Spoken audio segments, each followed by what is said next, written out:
Habari zenu. Pia nichukue nafasi siku ya leo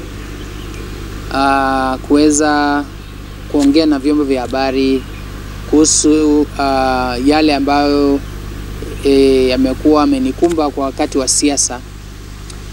Mimi sina mambo mengi bali tu ni ku clear the air because kuna rumors na kasumba zinatembea katika mtandao hapa na pale.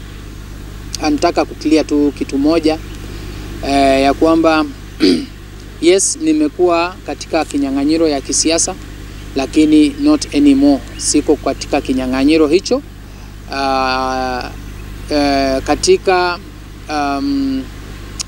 Katika maneno ambayo pia yameleta mzozo kidogo katika ward yetu ya Kisa East,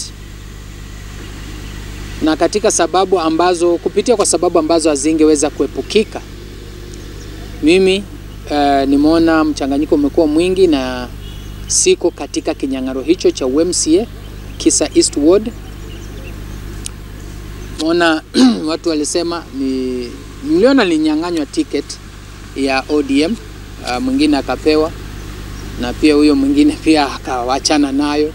So siwezi taka kurudia hiyo tikiti tena ati kuendelea na hiyo safari ya uchaguzi. Sasa mimi nimejiondoa katika kinyang'anyiro hicho. Nitakuja kutangaza mwelekeo siku nyingine. To ignore the rumors, I am officially out of the race. Na waachia wengine ambao wanaweza kupambana wapambane. I wish them all the best.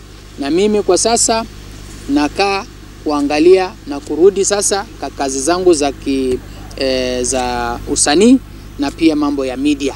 So mimi nimetoka kwa siasa, sasa mimi nimerudi katika ulingo wangu wa kazi ya kawaida.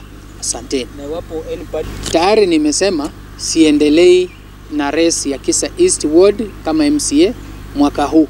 Nimejiondoa kwa sababu pia kushinda umechanganya mashabiki au supporters.